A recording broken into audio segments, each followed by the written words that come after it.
I have a surprise today. I'm not going to do the watercolor pencils. We're going to go into conté crayons, C-O-N-T-E accent. Yeah, they're made in France. They're made from a clay base with pigment. It's like chalk. They come in packages like this.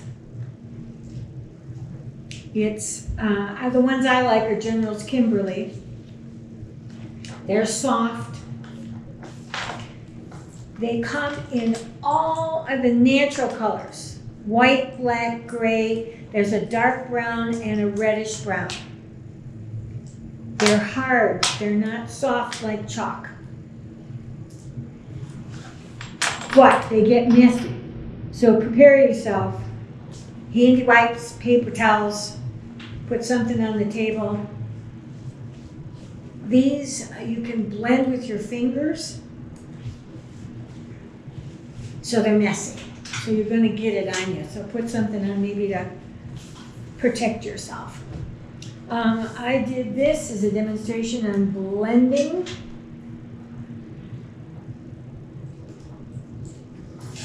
And then I just did this as a whimsical whatever. That's my dog, Newton. I looked in a magazine and I found this, pumpkins, and it's going to be Halloween soon and it's fall and all that other stuff. So what I did is I found a picture I liked. And then I lightly drew it out with the conté crayon. And now I'm going to shade it in. Now this is all in color, and this is going to be in browns and blacks and that. So what you're going to need to do is pay attention to the darks and light in the picture.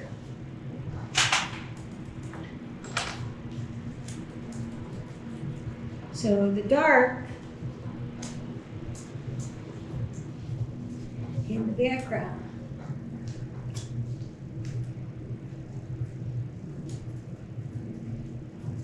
Now, on watercolor paper, this doesn't blend very well. So if you have a smoother paper like Bristol or a pastel paper, it works. This is watercolor paper.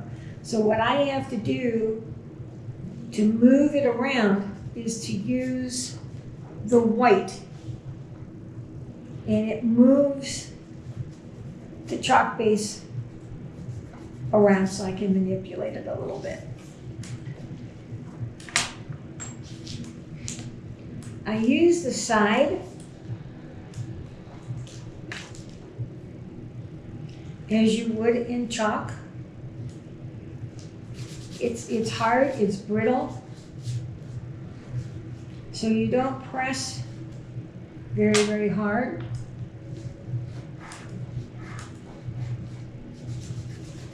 Use your finger. You can use an eraser. You can use Q-tip if you want. I prefer the fingers. I like to get right into what I'm doing and feel the paper.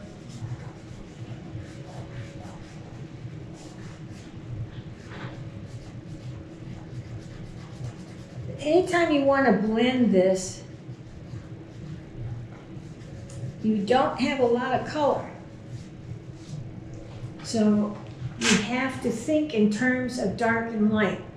This is a real good lesson in shadow values and highlights and things of that nature. Now I don't have yellow here, so I'm going to have to make the pumpkin a lot lighter. So I'm going to use the white to blend that burnt sienna color or raw sienna. The burnt umber, which is a natural pigment, it's too dark. You'll use that later. But for this pumpkin, the main focus,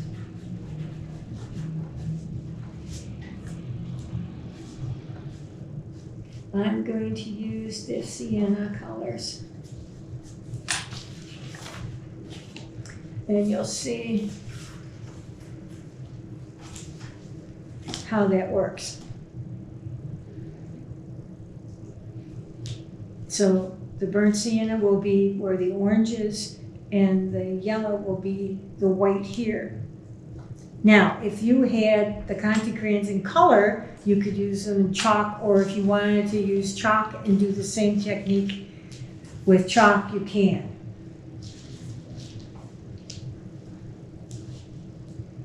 But it's to use the side, and if they break, it's fine, because it's easier to use the smaller pieces than it is the whole bar. This is the original size. This is the size I like. So don't get upset if it breaks, because it's going to. They're very, very brittle.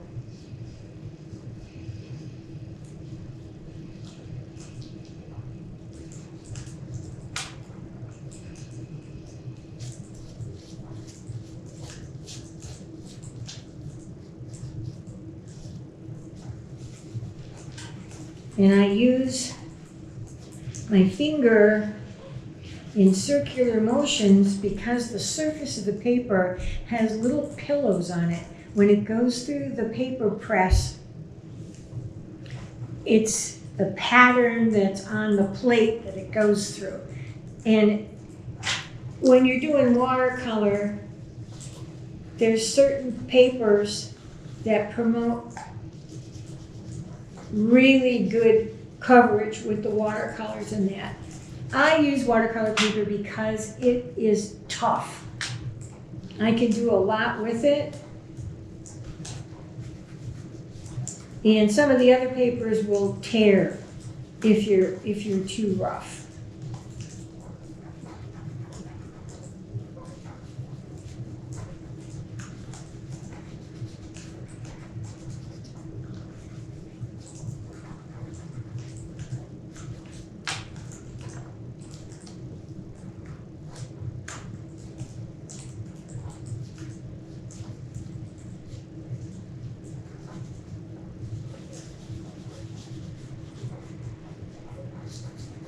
This is like drawing with crayons for adults, but you can do a lot with these, and this is an easy way to show you the blendability and the tones and so forth in this particular medium. So there's the second pumpkin. I did the one here. So I wanted, instead of a lighter pumpkin, I switched them. I put the dark next to the light.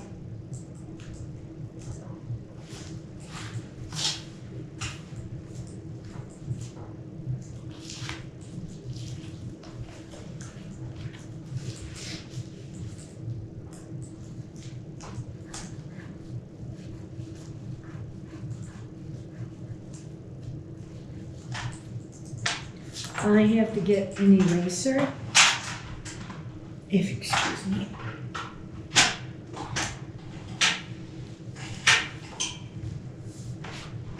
Oh, there it is.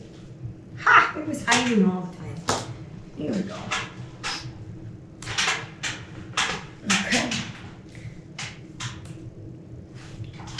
In this medium, you can use erasers. This is a pink pearl. You can get this at the drugstore or the art store, wherever office supplies are.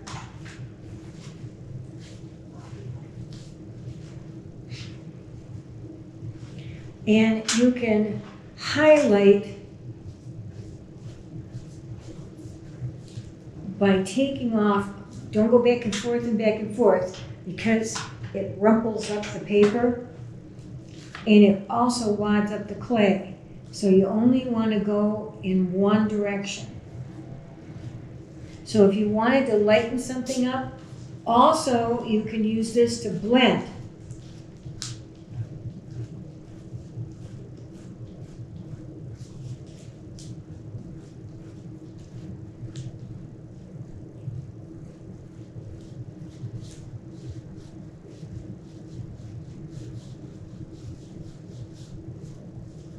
It makes a very nice edge. It kind of finishes it off a little bit.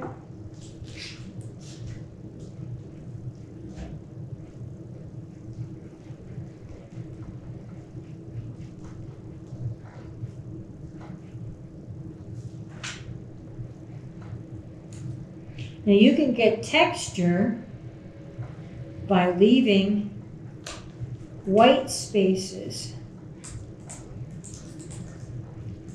say on the leaf.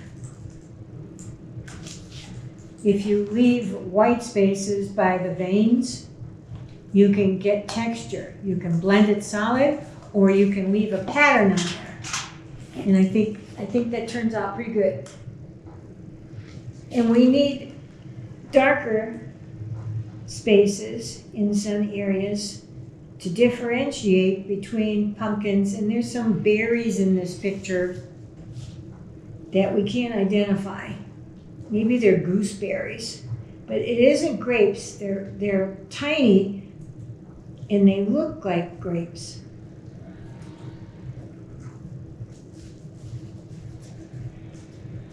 But they're not edible. I think they're just for flower arrangements.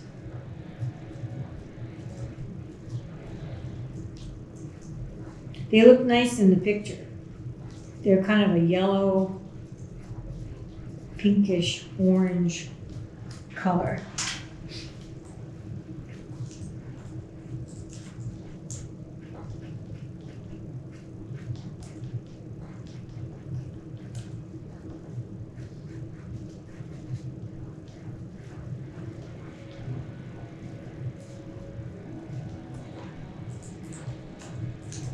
And for the berries, you could just take the edge and draw round circles. And then you can go back with the eraser or Q-tip and blend it in. It blends in, because your fingers aren't small enough to do these little berries. So you certainly can use the edge.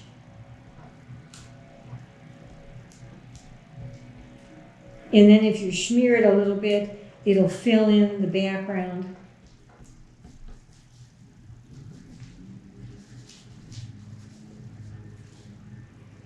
Behind the pumpkin.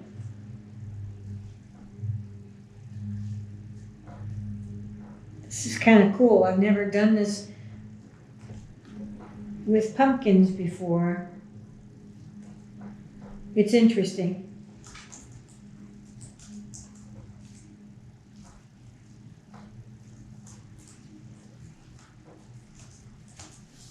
Now, don't worry if you get smears on your background, because you will. You can even take your fingers and deliberately do texture in the background. Just don't worry about it. Don't let it stop you from your creative endeavors, because it's no big deal.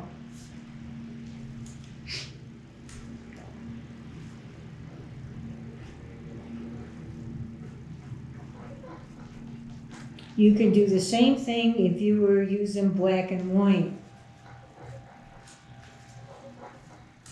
But this is neat because it's all earth colors.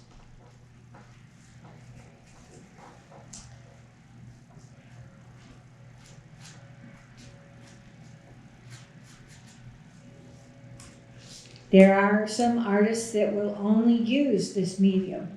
They won't use anything else. There are artists that only use watercolor, that won't use anything else.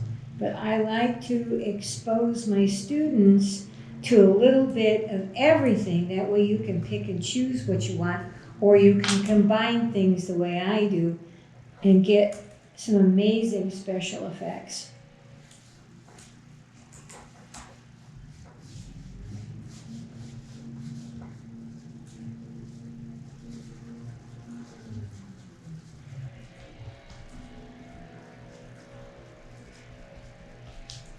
And see, I'm getting all dirty, so don't worry about that either.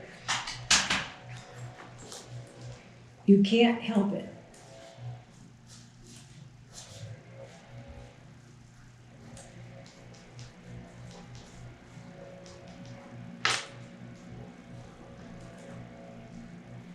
See, I'm blending with the eraser.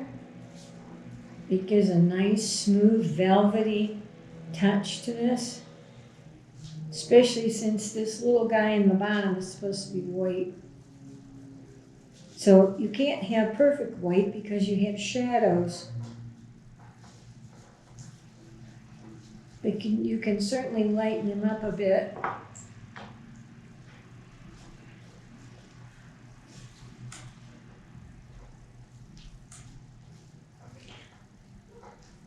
If you blend out the texture or you mush something up with your hands, you can go back in and redefine your lines with the edge. That's why these are so stiff. With chalk, they just kind of get rounded and go away. With these, they stay in this shape. It's like basalt rock. It's all in crystals. And they sound like crystal. They have a tintinnabulation.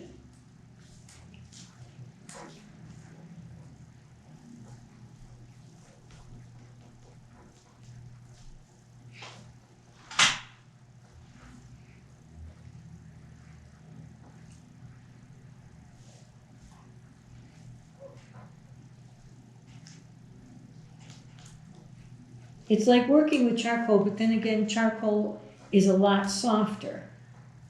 When you feel these, you can feel how hard they are. But then again, they're brittle.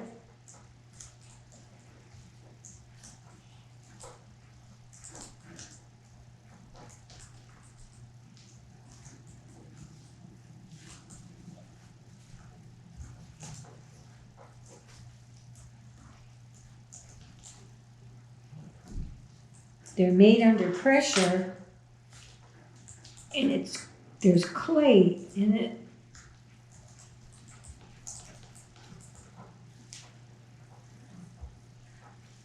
I find them fascinating. You can do so much with them.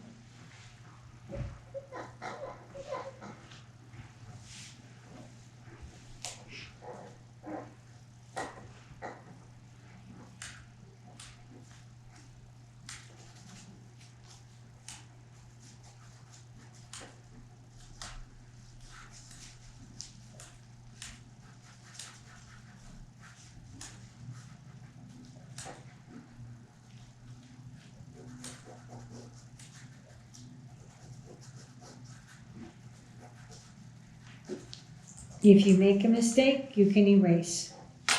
You can take it off. But like I said, remember, you can only go in one direction. It does stain the watercolor page a bit, but you can make corrections, and you can highlight.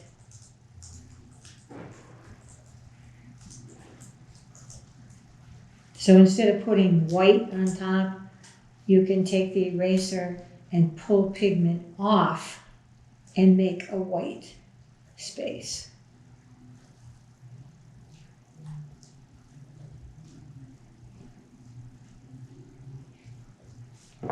If it won't come up white enough, you go back in and you add the white just like that.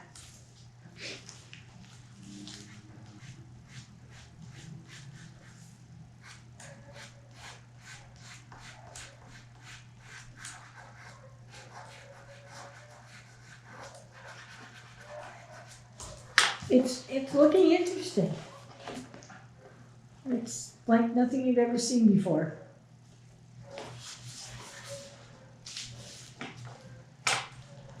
Now, if you have a lighter piece, like this one's a lighter pumpkin, I cover the whole thing with white first to give it a base.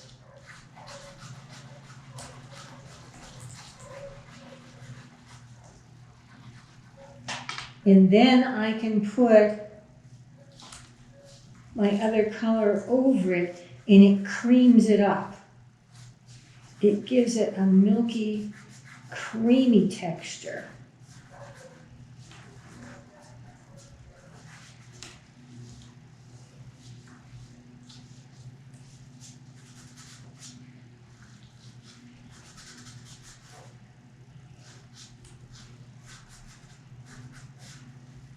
This medium is used a lot for figure drawing.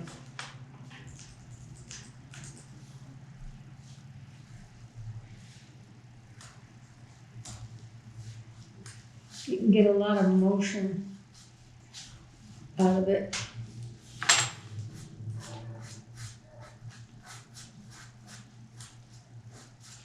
But you can see the creamy texture that you're getting.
You can get kind of lost in this too.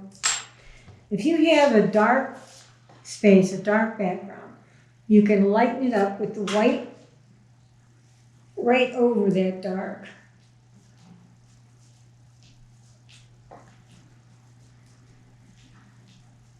I don't know if you can see that or not, but it's like, I made polka dots so you can see. I won't leave it like that, I'll blend it in. But you can get a lot of texture.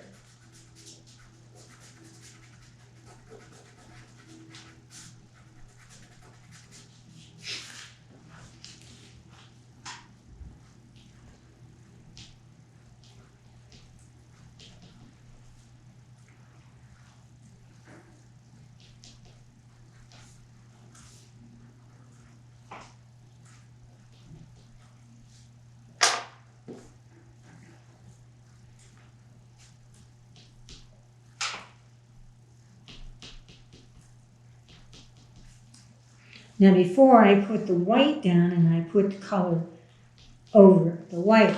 Here I put the dark down and put white over the dark. So it gives you a totally different look, but it's interesting. You want different patterns and different light in your picture.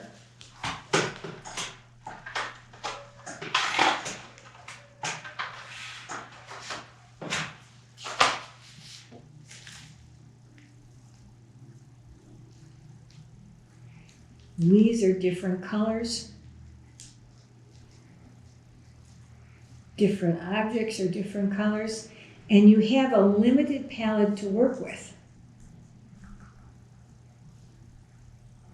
So you have to make your palette speak for you.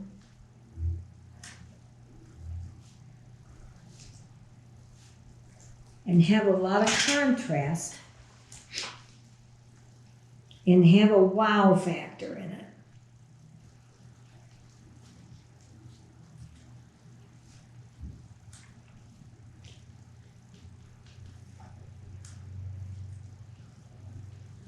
And there is a bit of concentration. You kind of get lost in it. It's almost like a meditation. It's different than painting because your hands are getting into it.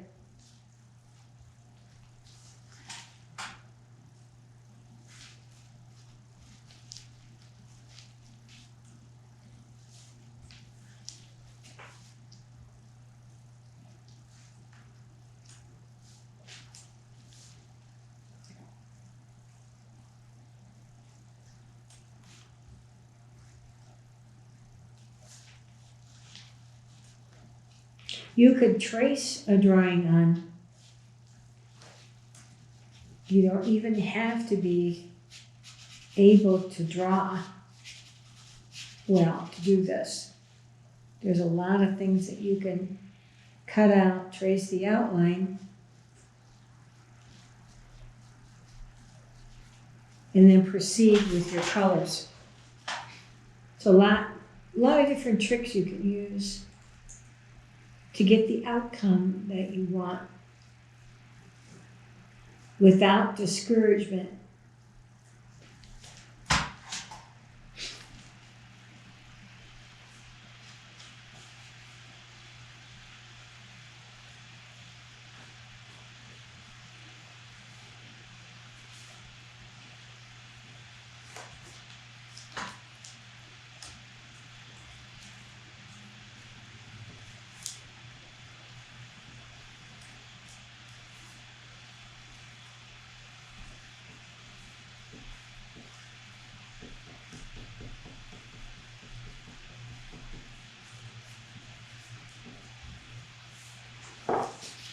So that's what we have so far. I think it's looking pretty good. And you're not missing the colors because you're getting tones. This is really, it'd be really cool in a sepia frame. Looks old world.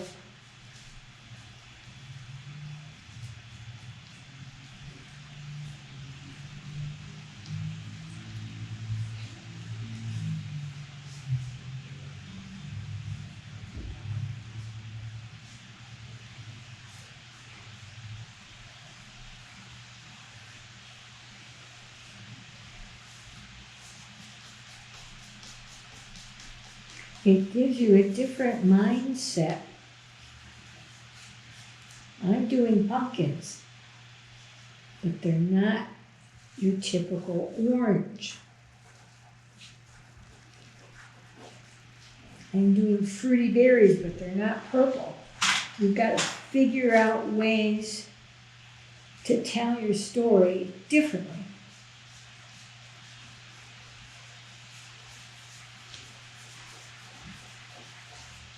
It's a challenge, but you want a challenge. You don't want the same thing all the time. Sometimes you just need to do something different.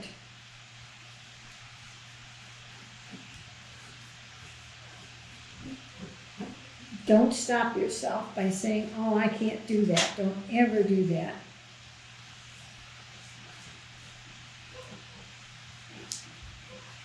Figure out a way to do it.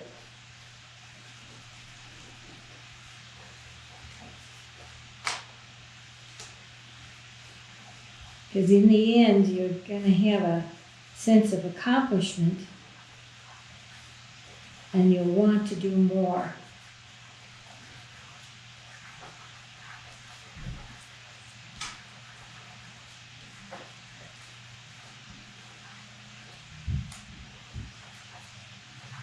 They've done studies on the brain, and art is one of the healthiest things you can do for yourself. It exercises parts of the brain that you don't use on an everyday basis.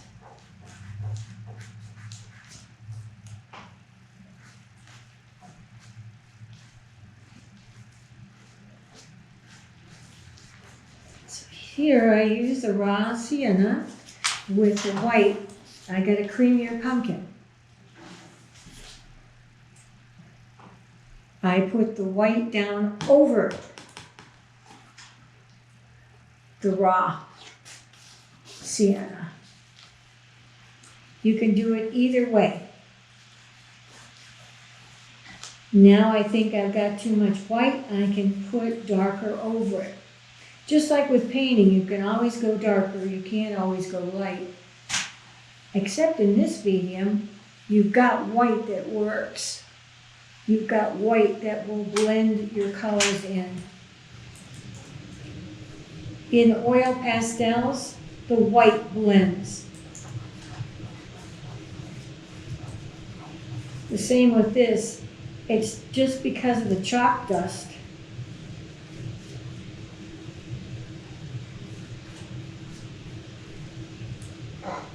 It kind of moves around and makes room for the next color. With paint, it's selfish. It grabs the paper and doesn't let anybody else in.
Some of these things don't even have to be real. It's just a design element. So don't worry if the size isn't perfect or it doesn't look exactly like the picture. If it's pleasant and it makes you smile, that's all that matters. Art is supposed to make you happy. Music makes you happy. Any of the arts are good for the soul.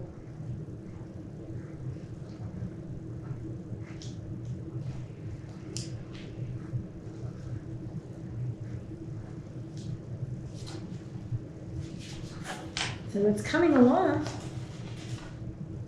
It's getting there.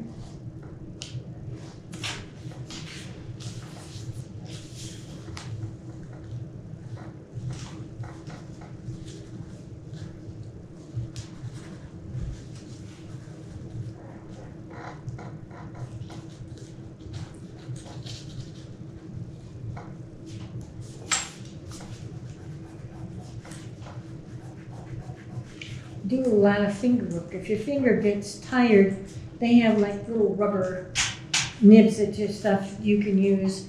There's coverings for your fingers.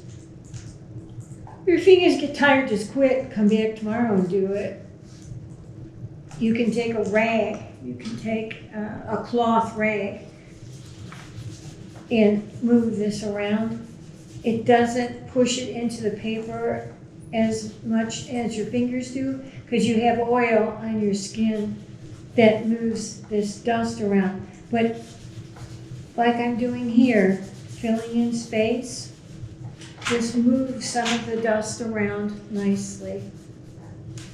And you can fill in the background.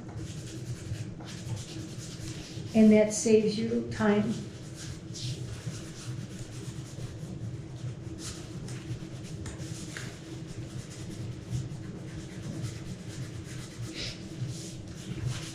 Kind of finishes it out. Also, if you use this, it will take all those little fingerprints and stuff that you had in your background. And it'll just kind of blend in.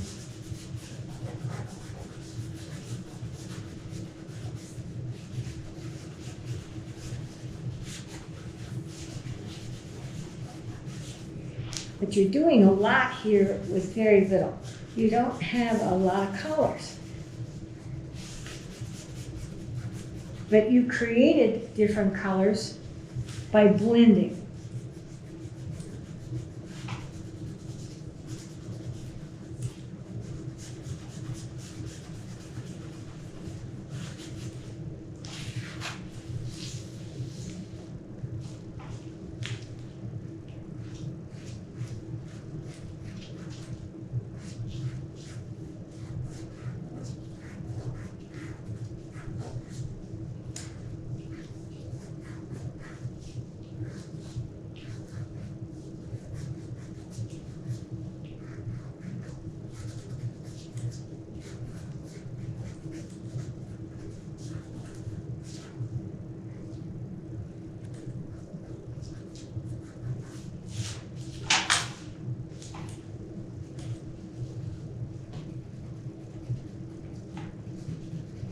So I've used the cloth, I've used my fingers, I've used the eraser. I'm sure there's other things that you find that you like that you could blend with also. Let your imagination go. Just don't use anything that would tear the paper or make it too sharp.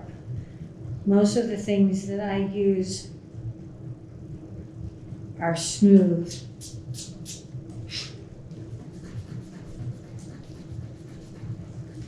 And they won't tear the paper. Because once the paper is torn, it's compromised. It's cotton fibers and they're layered, and you'll have a raw spot on your page that you really don't want.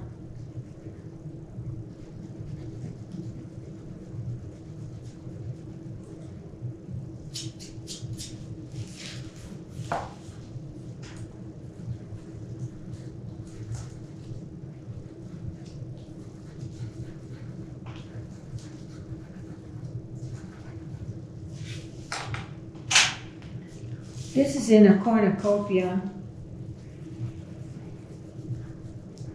so I'm going to have to use dark for the inside to pull you in to make these various items pop out. So when I want to recess it back, I'm going to use the dark charcoal color.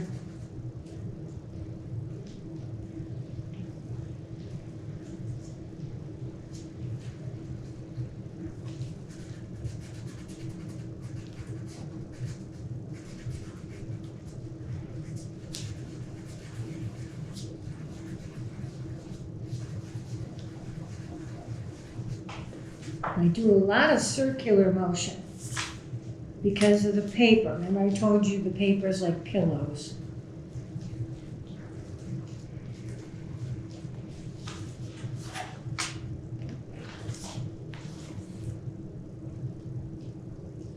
So it's coming. Probably even looks good upside down.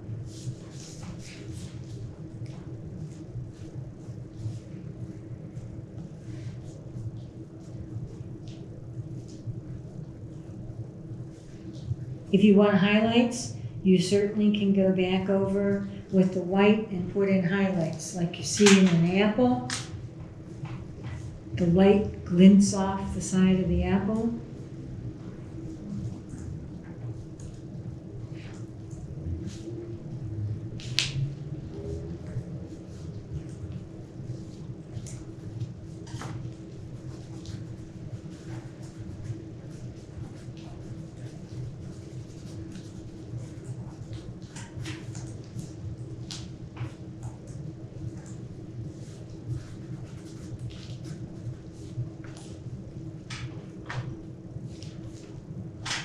You have a dark brown, which is the burnt umber. You have the raw sienna.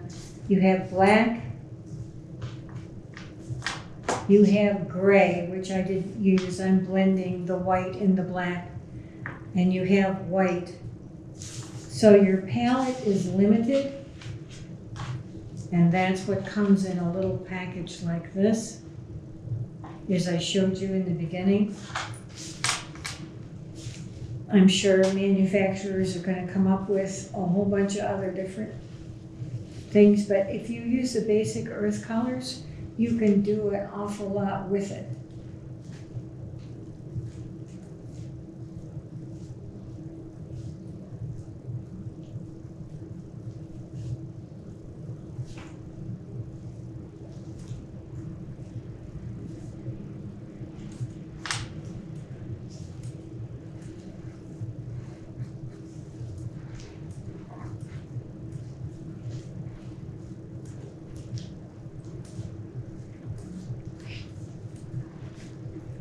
And when you're doing a drawing like this, you don't have to finish it all the way to the edge.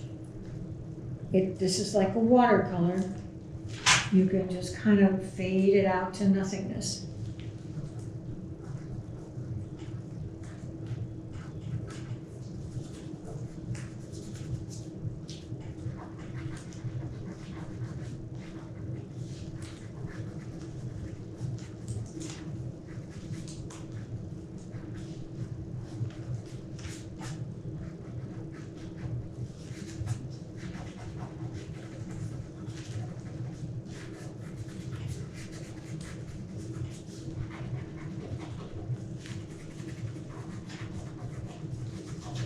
Remember to put shadows onto your pumpkins on the bottom so they get anchored and they're not floating in the sky. In the absence of light, everything has a shadow. As soon as you cover up the light, you can see the change in the color. That's the same way with any fruit, vegetable, vase, coffee pot, anything that you're going to draw.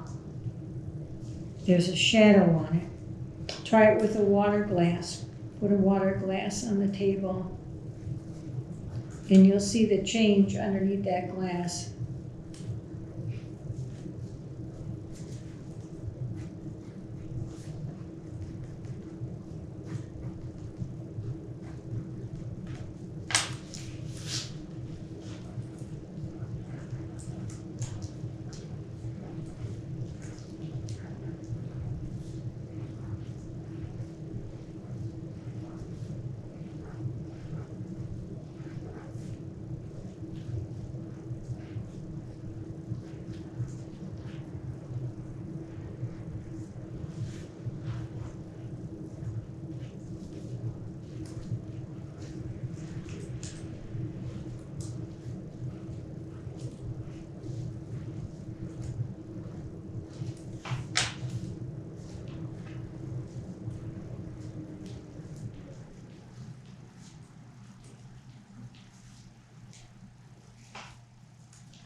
I outline in dark.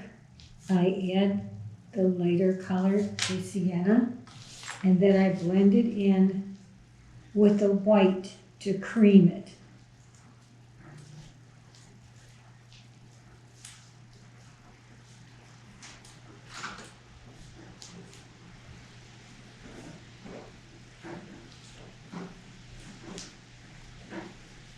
If I want dark, I can put the dark edge in between and just kind of blend it in very gently.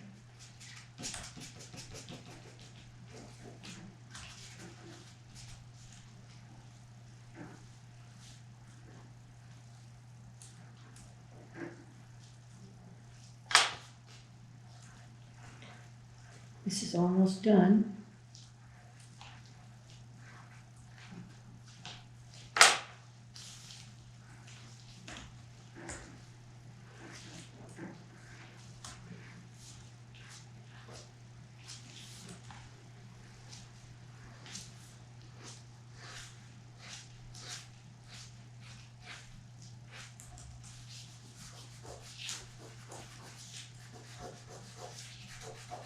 You don't have to have a lot of extra detail. You can fade that in or out as you like.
And we are finished.